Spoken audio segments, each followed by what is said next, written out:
Las instituciones tienen que construirse, tienen que crear, la gente tiene que cooperar y simplemente crear personas informadas quizás no sea suficiente para que eso suceda. Pero creo que lo que yo considero es que es algo muy bueno y hace que sea más difícil sostener instituciones extractivas. Antes de darle la palabra a la nueva pregunta, quiero anunciarles que el libro está a la venta afuera en el pasillo norte de este salón, ¿verdad?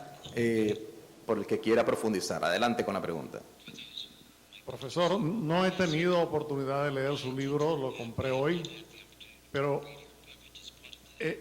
cuando estaba hablando de Nogales, Arizona y Nogales, México, hay gente intelectuales que creen que la gran diferencia viene de la cultura protestante, de la ética religiosa protestante de los inmigrantes que vinieron de Europa a los Estados Unidos, en contraste con el tipo de religión católica y caudillista y papista que heredamos los latinoamericanos. Y ahora se nos viene otra peor, el islamismo, y quisiera preguntarle su opinión sobre qué cree usted que va a ser el rol o que está haciendo el rol en la creación de estructuras que van a ser progresivas versus estructuras que van a seguir siendo retrógradas ahora con el terror del Islam y la preocupación del Islam y las discusiones que hay dentro de la Iglesia Católica. No sé si pude expresar con claridad mi pregunta porque es un poco complicada. Creo que usted hizo 5 preguntas, pero voy a contestar algunas de ellas. En el libro, usted va a gozar el libro. En el libro hablamos mucho acerca de estas cuestiones en la historia de las Américas. Por ejemplo, ¿cuál fue el papel de la cultura inglesa en contraposición a la cultura latinoamericana o los protestantes o el catolicismo? Pero lo interesante de esto desde mi perspectiva es que si vemos la historia de las Américas, los ingleses entraron en el juego de colonizar las Américas ya muy tarde. A principios del siglo XVII comenzaron a colonizar Estados Unidos. Y lo interesante es que tenían un modelo para hacer eso, y el modelo estaba totalmente basado en cómo España había colonizado América Latina. Y estudiaron a Cortés y a Pizarro y a todas esas personas y dijeron, estos tipos son fabulosos. Tienen oro, tienen plata, tienen millones de personas indígenas que trabajan para ellos. Nosotros queremos lo mismo. Entonces, cuando llegaron a Jamestown, en Estados Unidos, lo primero que trataron de hacer fue capturar a los jefes indígenas locales, porque así lo había hecho Pizarro, Cortés, etcétera.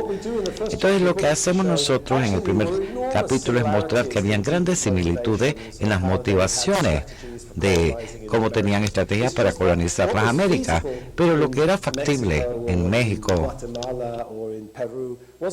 o en Guatemala o en Perú no era factible en Estados Unidos. No se podía crear una sociedad basada en la esclavitud de los pueblos indígenas. Entonces surgió una sociedad muy diferente. Nosotros hablamos mucho y hemos hecho muchas investigaciones con respecto a la religión. Hay países que son católicos, que son muy prósperos. Miren Japón. Japón ni siquiera... La religión japonesa no es ni parecida a estos grandes dioses o este tipo de religión como el cristianismo, el islam o el catolicismo. Entonces ellos lograron modernizarse con una religión totalmente diferente. Vean a la China, tiene como una falta de religión que no está impidiendo el crecimiento de China. La cultura definida, por supuesto, es diferente en América Latina, y por eso es divertido estar en América Latina. La gente son de diferentes culturas, las sociedades son diferentes. Y sí, quizás hay caudillismo, pero para mí las personas tienen que adaptarse, tienen que heredaron esto gobiernos autoritarios, estos caudillismos, y tienen que hacerle frente. Y ahí es cuando las personas comienzan a hablar del caudillismo, etcétera. Eso es lo que ellos ven. Pero yo siento que eso no es cultural, como que esté enraizado en los valores de las personas. Simplemente es algo con lo que hay que vivir. Cómo se puede avanzar, cómo se puede prosperar en la vida. Creo que no hay nada cultural como eso que detenga a las sociedades de América Latina. Y con respecto al Estado Islámico, Dios mío, no sé ni siquiera qué pensar al respecto. Lo que yo encuentro fascinante como científico social, y yo lo encuentro fascinante en Colombia, Colombia no tiene un Estado moderno.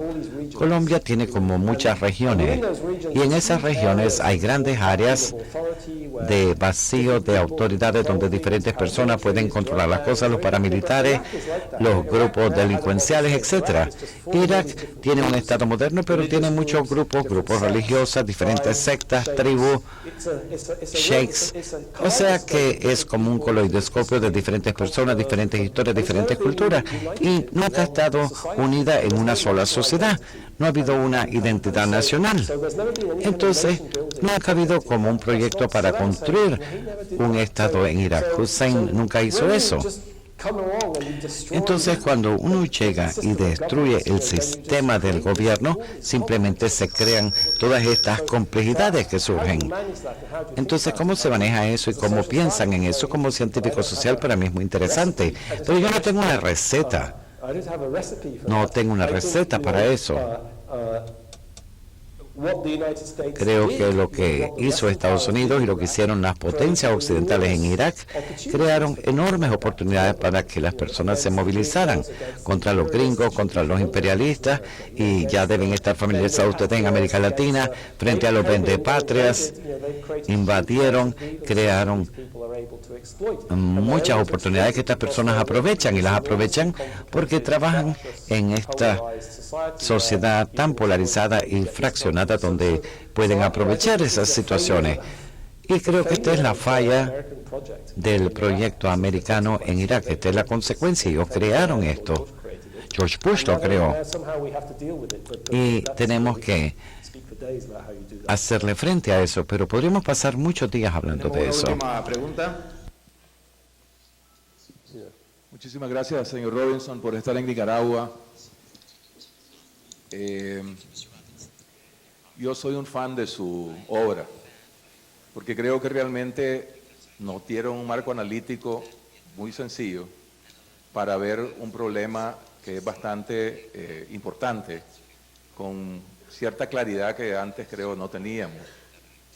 La pregunta que me hago es, la conclusión parece ser, pues América Latina, por su historia, está atrapada en una institucionalidad más extractiva que realmente incluyente, digamos, ¿no? ¿En dónde ve en América Latina condiciones particularmente interesantes que le hagan sentir que la transición tiene más avance, mejores probabilidades? ¿Cuáles son esas condiciones que están favoreciendo esa experiencia en algún país determinado de la región, que nos pudiera iluminar para saber qué tan largo estamos acá de una referencia práctica? Yeah. Okay, so that's a great question. So I would say, what are the countries in Latin America? Yo diría que los países de América Latina que tienen, los países latinoamericanos tienen democracias, pero sin embargo tienen bastantes variaciones sobre cómo funciona la democracia. Digamos, una democracia de alto nivel en Chile, por ejemplo, versus el resto. ¿Y por qué? Porque los chilenos desarrollaron un Estado. Y nuevamente volvemos a la historia. Si queremos entender por qué Chile es tan diferente del resto, tenemos que ir al siglo XIX, hablar del consenso de la élite para crear estas capacidades, un Estado capaz de crear el bien común. Y El resto de eso fue difícil, el hacer la transición para una sociedad democrática abierta. Muchos de los conflictos que vemos en el resto de América Latina también se vieron allí. Sin embargo, creo que lo que mantuvo a Chile y que se sostuvo es que era un Estado mucho más fuerte, más efectivo. Yo les pregunto a mis estudiantes, ¿cuál es la diferencia entre Chile y Colombia? Chile tiene un Estado que tuvo la capacidad de invertir los recursos nacionales e invertirlos en cosas que son de interés social. Colombia también tiene una alta riqueza natural, pero el Estado ha sido incapaz o no ha tenido la capacidad para hacer esta inversión para el bien común. Chile es un ejemplo de una sociedad exitosa. ¿Por qué es que Chile no tiene un per cápita de 18.000 o por qué no es Chile tan rico como los Estados Unidos? Bueno, porque Chile también sufre de algunos de los otros problemas que tiene América Latina y volvemos nuevamente al tema de la informalidad. Realicé un análisis del último gobierno, el gobierno del presidente Piñeros, no el gobierno actual. Y si miramos quién estaba en el gabinete de gobierno, 75% fueron a escuelas católicas para muchachos en Santiago de Chile. Entonces, aún los hombres de negocios, los ejecutivos altos, todos fueron a esta escuela católica solo para hombres. Entonces, ¿cuál va a ser el futuro para las mujeres? El futuro. Entonces, hay un tipo de oligarquía, un elemento de oligarquía en la sociedad chilena que crea una barrera de alguna manera en el sistema educativo y demás.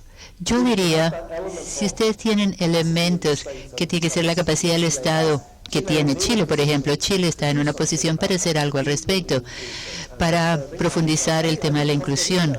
Creo que Costa Rica también es un caso donde la sociedad ha creado un contrato social desde de la década de los 40, invirtiendo masivamente en educación que ha generado muchísima más inclusión que en otras partes de América Latina. Creo, y en el libro hablamos sobre Brasil, la transición en Brasil, sobre cómo sí o no Puerto Alegre, la participación en el proceso presupuestario, el partido sindicalista, o ahora el Brasil con todos estos escándalos. Hay opiniones diferenciadas. Mis amigos brasileños dirían hay toda esta corrupción porque la clase media finalmente se están quejando sobre la falta de servicios, sobre la corrupción, sobre la falta de no pensar en el bien común. Y finalmente es que la sociedad ha dicho no queremos tolerar esto. Mientras que antes simplemente todo el mundo pensaba es inevitable que podemos hacer al respecto. Entonces hay un cambio ahí. Entonces tal vez sí hay casos en América Latina donde vemos esto, pero es un trabajo en proceso y nuevamente vamos a lo que es la meritocracia. Es hasta hace muy poco en Chile que finalmente, y estamos hablando de los últimos 10 años, donde de hecho entraron en este paso final de decir basado en méritos. Y la sociedad chilena tiene muchos otros problemas, creo yo. Hay gran cantidad de inequidad todavía. Todavía hay mucho trabajo que hacer en términos de promover instituciones incluyentes. Pero pienso, Costa Rica también tiene algunos de estos mismos problemas en términos de una red social muy densa, en términos de privilegios, acceso a privilegios, que crea inequidad a pesar de que hay instituciones incluyentes. A propósito de modelos incluyentes, hay una persona que levantó la mano junto con Mario Arana y es una dama y hoy es el día de la no violencia contra la mujer y entonces no me quiero meter a problemas. Adelante. Gracias. Tengo una pregunta sobre la última diapositiva. Especialmente, sí, estoy de acuerdo que la educación es clave para romper los paradigmas sociales sobre barreras y que necesitamos saber que tenemos que vivir en una sociedad que está gobernada por el Estado de Derecho, que hay normas, reglas y regulaciones. Pero ¿qué debemos hacer si tenemos plataformas educativas y medios que son controlados por el gobierno y que no están en el mes y que creen que no está en su interés el asegurar que haya una población educada? ¿Tiene algún ejemplo de algún país que haya podido cambiar esa situación a través de educación? ¿Y podría usted darnos un ejemplo específico?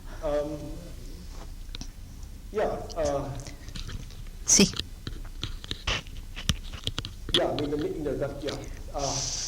Sí y sí. Muy controversial. es algo controversial. Realmente no puedo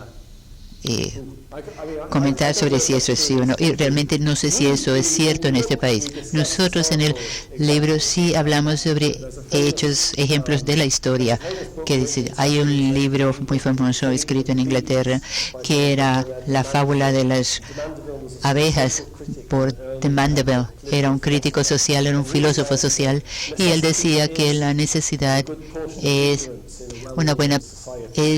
en gran parte ignorancia para una buena parte de la sociedad. Si regresamos a eso, los británicos y la élite británica tienen ese tipo de actitud donde las personas educadas causan problemas, que la educación es algo fundamentalmente como para desestabilizante. Y yo creo que regresaría a mis últimos comentarios, que si fuéramos cientistas políticos lo pensaríamos de una manera maquiavélica. Se trata del poder y quién ejerce el poder y las instituciones que asignan el poder a las diferentes personas en la ciudad. Sin embargo, también creo, y en muchos países funciona, que es más, en economía lo llamamos el dilema del presidiario. Tenemos que trabajar en esta ciudad. Individualmente nos comportamos de manera racional. Sin embargo, las consecuencias de eso es que la sociedad termina en un lugar no tan bueno, no tan beneficioso, y eso lo encuentro como muy interesante. Si todo el mundo va a estar solicitando favores, obteniendo contratos y tratando de usar sus influencias para hacer que el gobierno rompa las reglas o las flexibilice, ¿qué puedes hacer? Yo podría hacer lo mismo, porque si no voy a quedar fuera de negocio o voy en bancarrota. Pero si todos hacemos eso, vamos a estar mejor. Cuando estaba en México di una presentación al Senado y un hombre de negocio se me acercó y me dice, ¿quién piensa usted que es más rico? ¿Los hombres de negocio de Corea del Sur o los hombres mexicanos? Bueno, dejando a Carlos Slim aparte, ¿quién es más rico? ¿Los surcoreanos o los mexicanos? Y yo, los surcoreanos son mucho más ricos, y su punto era que a veces tratamos de obtener el favor y los contratos, pero a fin de cuentas eso simplemente no es un pensamiento irracional, y simplemente no. Nos sentamos, México está cerca de los Estados Unidos, tenemos más potencial que los coreanos, pero sin embargo nosotros somos pobres y los coreanos son mucho más ricos. ¿Y por qué se da eso? Entonces creo que no estoy respondiendo a su pregunta de manera directa, pero de manera indirecta, de una manera contacto. Podemos concentrar en aquellas cosas maquiavélicas. Sin embargo, creo que haría sentido una sociedad extractiva. Nos atrapa, uno queda atrapado en la situación y parece que la gente no encuentra salida. Y luego, casi en contra de sí mismo, toman acción que reproduce el sistema mismo. Si lo pensamos de esa manera, entonces eso es como la salida. Pensémoslo desde una perspectiva política. Pensemos en estas personas hipotéticamente que están pensando eso. Es como el legado. Yo no sé muchos políticos, pero cada político que he conocido, ellos realmente quieren dejar un legado, les interesa, quieren que las personas que 50 años en el futuro lo recuerden y digan, el presidente Robinson, ese tipo realmente hizo algo por este país. Quieren ser recordados de esa manera, pero ¿quién pudiera decir eso si simplemente lo dejaron a una población sin educación? Entonces, creo que esto es algo luego también, pero creo que lo he estado en Asia Central y el presidente de esta empresa 90% lo reeligió y parece que no había competencia, pero está trabajando solo y de pronto decía, ¿cuál va a ser mi legado? ¿Qué va a pensar las personas acerca de mi presidencia 50 años o 100 años en el futuro? Y entonces es una manera poderosa de empezar a hacer que las personas, este es el país que quieres dejar a tus hijos en el futuro, un país que no tiene educación, que es donde hay pobreza. No, la verdad es que nadie quiere trabajar así, nadie desea eso. Entonces tal vez es un motor importante para hacerlo repensar. Gracias, profesor Robinson. Este aplauso es para usted. Muchas gracias a todos los que participaron con las preguntas y a los que atendieron esta interesante exposición. Nos informan dos detalles, que el rector de la UAM no pudo venir por problemas de salud, pero mandó todo un legado aquí, una delegación de decanos, ¿verdad? Y saludamos a la Universidad Americana que compartió la iniciativa de desarrollar este evento.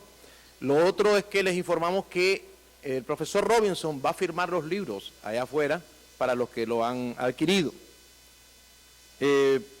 Ahora la señora Aurora Lacayo, presidenta de la Junta Directiva de FUNIDES, tiene a su cargo las palabras de cierre de este primer encuentro empresarial Nicaragua 2015.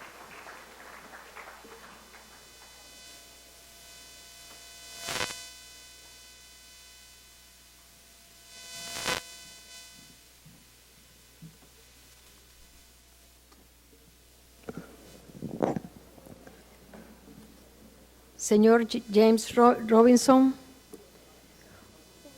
José Dan Aguirre, que creo que ya se retiró, diputados de la Asamblea Nacional, miembros del gobierno presente, directores y miembros de FUNIDES, amigos todos. En primer lugar, quiero agradecer al señor Robinson por habernos brindado esta exposición sobre los elementos claves para que una nación prospere y se desarrolle o se mantenga pobre y desigual. Asimismo, agradecer a los representantes de la UAN por habernos acompañado en esta iniciativa y a todos ustedes quienes nos acompañan hoy en este primer encuentro empresarial.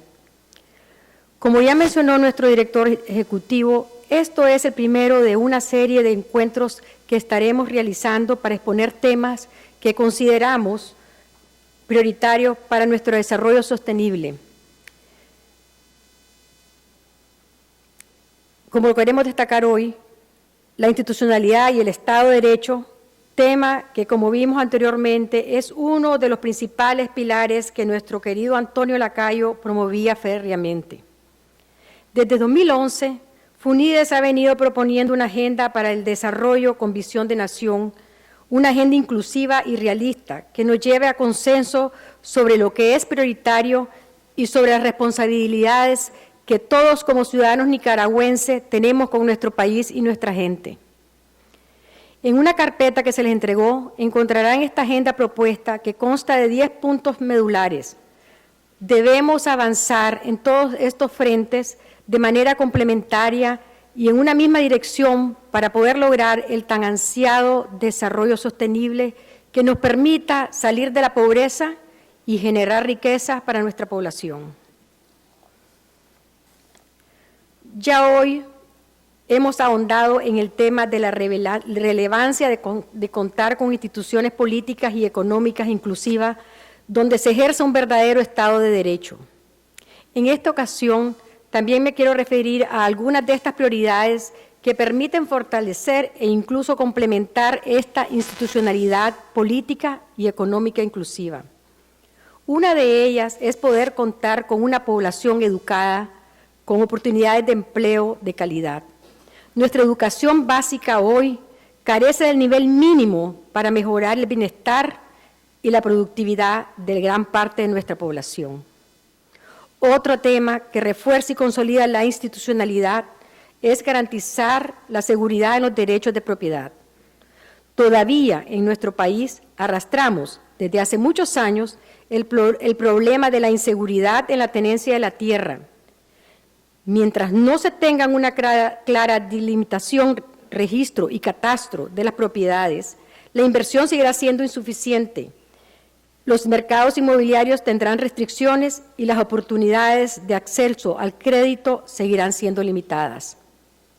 Además, para que la institucionalidad inclusiva sea sostenible y permita reducir la pobreza, se necesita crecimiento económico inclusivo que tenga políticas públicas que mejoren el acceso a servicios básicos de calidad, enfatizando el área rural y abarcando los diferentes grupos poblacionales vulnerables. Y sumamente importante es mencionar que unas elecciones libres y honestas son fundamentales para la institucionalidad y son la base del Estado de Derecho. Con ella se facilita y promueve la creación de instituciones incluyentes de base amplia sobre una plataforma más estable y sostenible en el largo plazo. Hemos logrado consensos en temas como la necesidad de estabilidad macroeconómica, el reconocimiento del sector privado como motor de desarrollo económico, la importancia del libre mercado, y la necesidad de más inversión privada interna y externa para crear más y mejores empleos. Temas que en algún momento no parecían alcanzables, lo hemos logrado. Por eso, desde FUNIDES, confiamos que podemos y debemos llegar a consenso en estos otros temas que hemos priorizado. Todos tenemos una responsabilidad y está en nuestras manos lograr este cambio, partiendo incluso de cambios a nivel personal, de cambiar nuestras actitudes y comportamientos a fin de poder enrumbar a nuestra querida Nicaragua por la senda de la prosperidad. Antes de concluir, quiero agradecer de manera muy especial a nuestros patrocinadores. Esperamos contar con su apoyo, así como con la participación de ustedes en los próximos encuentros. También quiero agradecer a la dirección del personal de FUNIDES, a su director, quienes estuvieron a cargo de organizar este encuentro. Muchas gracias.